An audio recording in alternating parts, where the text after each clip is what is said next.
right, so today is budget day and we're waiting on the presentation of the finance minister just after lunch today. I suspect his contribution or his address should begin at around 1:30 in the Parliament, and of course TV6 will bring that to you. We do have on the line this morning Chairman of the Tobago Business Chamber, Mr. Martin George. Mr. George, good morning. Yeah, hi, good morning to you, Marlon, and good morning to your viewers, and good morning, Trinidad and Tobago. Yeah. Mr. George, as we wait on the announcement of the Finance Minister's fiscal package later this afternoon, or just after lunch today, rather, what are some of the nagging issues you think that your chamber would like to see addressed in the budget? Well, Marlon, one of the things that we have been championing the cause for has been the immediate and unconditional repeal of the Foreign Investment Act. And this is not just a Tobago issue. It's actually something that is going to be benefit to the nation of Trinidad and Tobago as a whole. You have so many persons who wish to make direct foreign investments in Tobago, either building a hotel, a guest house, some kind of development project, an eco-resort or something of the sort. But the hurdles and the restrictions of this Foreign Investment Act, which was ill thought out from the get-go, that act has restricted and dried up the source of all foreign direct investment. And think of the absurdity of it, Marla. We in Trinidad and Tobago, we keep complaining and you keep hearing about, foreign exchange shortages. And yet still, you have international investors who are looking to, Caribbean islands for investments. And we have created basically every obstacle and hurdle that can be put in the way of a potential investor by this Foreign Investment Act. Since the year 2008-2009, when this act was brought into effect, Madam, if there have been 10 successful applications since then, there would be plenty. So it is clearly operating as an obstacle and hindrance rather than to facilitate foreign investment. Why would you want to put blocks and obstacles in the way of getting foreign investment, especially when you say your country as a whole is facing a foreign exchange crisis? You have other islands, Barbados, St. Vincent, Dominica, all these other islands. They are actually rolling out the red carpet for foreign investors. They are facilitating foreign investment. They are making it easy. But we still have this archaic, anachronistic legislation hanging over our necks like an albatross. But have these concerns, Mr. George, have these concerns been officially relayed to the government? And what has their response been? On more than one occasion, Marlon, they have been repeatedly articulated, and it appears for whatever reason, the government is determined to not remove it, I guess maybe because of the genesis and the way it came about. They seem to have this penchant for keeping it in place, but it does not serve even the original intended purpose. So therefore, it really appears to be quite stupid, with the greatest of respect, to keep something in place which is blocking direct foreign investment, but yet still, on the other hand, you are complaining and saying, well, the country is short of foreign exchange. And you are there now putting hurdles in the way of foreign investors. So that's one of the major things that we would hope would be addressed finally. Of course, we are cautiously optimistic, but we are certainly not putting all our eggs in one basket in that regard. Yeah, Mr. George, I'm sure that there are a number of other issues affecting business in Tobago. So one of the other things we are hoping for is in relation to the provision of the funding for the new cargo vessel, which Minister Sinanan spoke about. In our recent meeting as a Tobago Business Chamber, which we had with Mr. Sinanan in Tobago, he did indicate that there is going to be the commissioning of the tender for a new cargo vessel. So in other words, this is going to be a second cargo vessel to supplement and support the route. So therefore, in those circumstances, we are hoping to hear that there is allocation in the budget for that, so that that can begin. So therefore, he said it should be an 18 months to 2 year process. So therefore, we are hoping that that would be definitely on the cards, so that you'd have a second cargo vessel underrun and avoid the debacle which occurred recently, where the one cargo vessel was down and you had such a backup of goods, which were trying to get to Tobago. Mr. George, have things improved on the port since then with the injection of the new vessel? Yes, they have. It has definitely helped. But of course, that's just a short-term lease. So what the minister discussed with us was a full-time proposal for a second cargo vessel underrun. So therefore, you'll have two vessels underrun, which makes sense, because you must anticipate that at some point one vessel will break down, because basically the Cabo Star has been running up and down breathless on that run, every day. So at some point, it is going to need servicing, maintenance, dry docking, etc. So therefore, having a second vessel makes the most sense. Mr. George, before we move on from transportation, if we could, please, let's speak a little bit about the air bridge. Any concerns there? Right. That's exactly where I'm headed. Yes. We are hoping also to see some kind of allocation specifically for CAL, for Tobago, for that Tobago run. And this is not just for the benefit of Tobagonians, Marlon. There are so many Trinidadians who try to come for a vacation, and either you end up stranded because you can't get on your flight back, or, there are not enough flights running, or you can't even get a booking to start with, for a return. So therefore, you have to decide whether you're going to take the chance for the one way, or, so therefore, let us see a specific allocation for Caribbean Airlines for Tobago.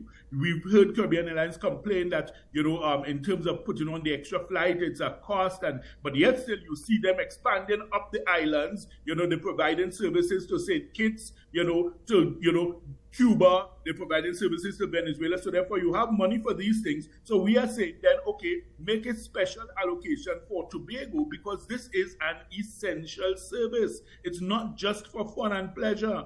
If you have a medical emergency, you have to attend an exam, you have something that a Tobagonian needs to come down to Trinidad for, you need to be able to get there. And that has not been the case. So we are asking that there be a special allocation in that regard. On the national level, on the wider perspective, Marlon, what we want to suggest, and it's something that we think is definitely needed, we talk about diversification of our economy. Now, if it is that we want to diversify, we look first at our food import bill, which the government complains about repeatedly, saying that the food import bill is too high. But yet still, we don't see enough diversification into the agricultural sector. So therefore, we are saying that, look, the government should look at some sort of proposal whereby if you are to revitalize and develop the agricultural sector properly, first of all, it has to be government driven. It has to be, at a macro level. And you use the CPEP and the URP workers. In other words, you expand that program into a full day's work whereby they now provide the seed, labor for your agricultural sector in an expanded, technologically driven manner. We're not talking about going out with a hoe and a fork alone. If you understand me, use the technology. Look at how persons do it in, developed countries where agriculture is a big issue, where they rarely take it seriously. So use the technology, but in terms of the labor force, we are saying that if the government expands the CPF and URP programs to make it a full day's work and ensure that you have that as your source of labor, then that would now be productive, and now you'd be getting your money's worth from these programs. So there are so many ways we can do this, Marlon, and all it takes is innovative leadership. You look at a country like Dubai,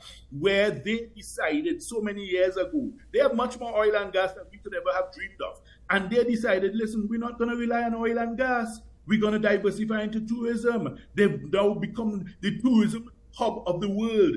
Then, not satisfied with that, they have now gone into medical, tourism, whereby they have now decided to provide the highest quality medical services for the world. So soon, Dubai is going to be the medical center of the world. That is what leadership and vision and foresight is about. Yes. And that's what we're asking the government in this budget to start showing a roadmap for Trinidad and Tobago. Give us some hope, give us some light, give us some clarity as to a direction so that people can avoid the hopelessness and despair that pervades in the country, where people feel, well, we are basically just lost like the Israelites, wandering around in the desert in circles for 40 years. Yeah. Mr. George, let's head in the direction of tourism now. I know that Carnival is coming up in Tobago, and I know that Tobago depends in some way on the US dollar. What would you like to see the developments, the injection of funds and so on into the tourism sector? Well, certainly, you see, the thing is, firstly, for the tourism sector, your first thing is access. If people cannot get access to your tourism product, then you are wasting time. So therefore, the issue that I raised a short while ago with Carl, the government needs to take that as some kind of priority to ensure that there is sufficient access.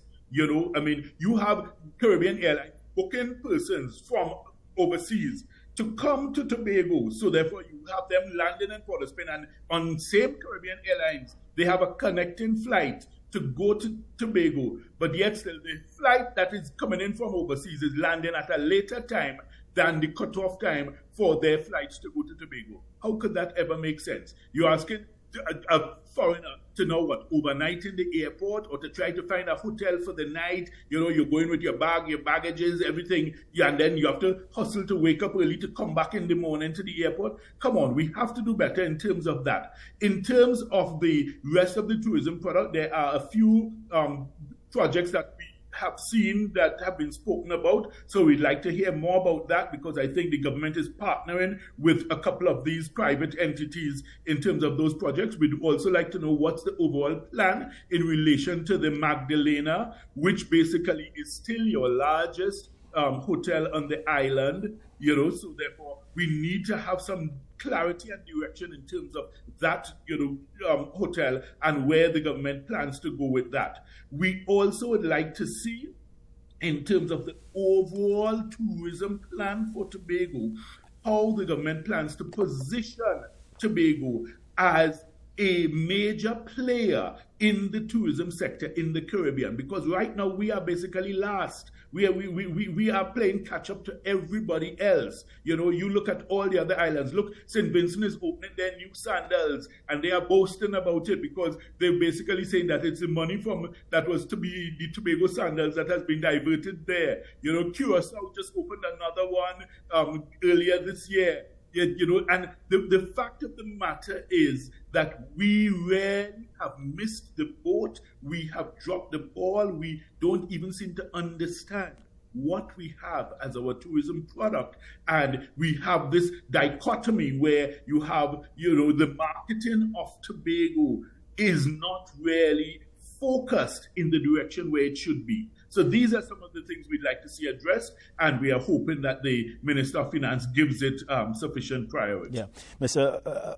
George, I'm glad that you focused and you touched on the issue of sandals, because, of course, you remember the controversy concerning sandals and Tobago, and, of course, sandals pulled out. So the question is, and they also pulled out because of the amount of criticisms. They got a lot of small groups also condemn the project. So my question is, do you think that Tobago is open to that type of big business when it especially comes to tourism? Because I think that there is a concern that if these big businesses do come to Tobago, the small man, their businesses may suffer and they may go out of business. They may lose jobs.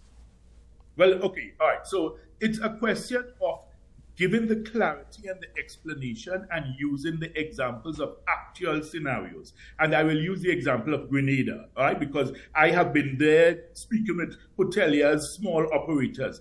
They also had the same fear when Sandals Grenada was coming to, open, its outfit there.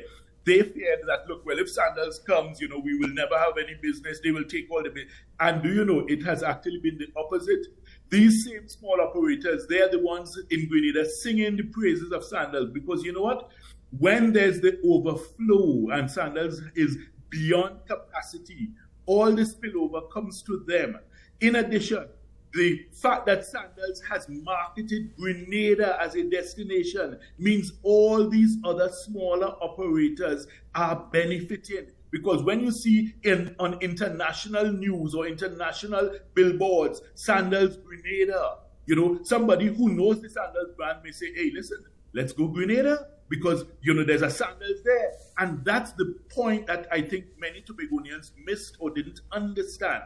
So I think it's a question of getting the idea across and maybe doing a better job in terms of explaining to the public the value and power of a brand such as that. You have serious issues in Tobago now with airlift. If you have a brand like Sandals, trust me, you don't even have to worry about airlift because Sandals sells itself. So therefore, these are things that we basically had, and we missed the ball, we missed the boat by not understanding what was being offered there. You're talking about almost $1 billion in investment, which the Sandals and beaches were going to put into Tobago. I spoke with one of the managers in Barbados, and he explained to me, he said, listen, those two hotels were going to be the jewels in the Sandals brand. They were going to be with overwater villas, just as you have in Dunn's River Falls in Jamaica. They were going to be the best, the pinnacle of the Sandals brand. So in other words, people would come to Tobago just for that. Think of the convenience for so many Trinidadians. If you had a Sandals right there in Tobago, you just hop across on a 15-minute flight and you get in that, perfect, Sandals experience. I mean, it is really a lost opportunity, but I hope that we learn the lessons from it and that we understand the value of a brand like that coming to Tobago, because everybody would benefit. Your taxi drivers, your shopkeepers, your hardwares, everybody would benefit, because in the construction phase, they must source goods and services right there in Tobago. So, I think it was really a lack of proper understanding of what the benefits could have been, which would have led to some of those, I think, ill-informed reactions and responses. Have members of your chamber, have they been having some difficulty at all for Forex in Tobago? Well, that's a problem throughout Trinidad and Tobago. It's not just, for our members. We actually empathize with all the small business persons who have that challenge, the sole traders, and now with Republic Bank saying that they're cutting their allocation in half, we fear that this may just be a precursor for the other banks to say, well, look, Trump and follow suit. So, it is definitely a challenge. And that's why we started off this discussion this morning, Marlon, by me pointing out the absurdity of having legislation which basically blocks foreign exchange from coming into your country, and you keeping it there for no good reason. We call upon the minister, we ask him in this budget presentation, please address this and repeal that Foreign Investment Act and allow foreign exchange to come into Tobago, which will also benefit Trinidad too, because they would need to source things from Trinidad. Most of the major hardwares are in Trinidad, so therefore where are they going to have to buy this stuff? It's going to be in Trinidad. So once you have that foreign exchange flowing into Tobago, the spillover for Trinidad is going to be a massive benefit. It makes absolutely no sense to keep that legislation on the books. Mr. George, allow me to, we just have about 2 minutes again, but I want to drop something on your plate this morning, but you're never scared. You're never scared. So I'm going to drop that on your plate this morning. Recently, there was a renewed discussion concerning autonomy for Tobago. You have a perspective on that? Well, the thing is, the autonomy issue is unfortunately something that Tobagonians get so fired up about, and they are always so passionate about it. And, I have suggested respectfully, Marlon, that maybe they are looking at it from the wrong perspective. And the reason why I keep saying that, Marlon, is listen. Okay, so they keep complaining and clamoring, oh, we want autonomy, we want independence, we want our freedom from Trinidad, etc. Oh, all these things they keep saying.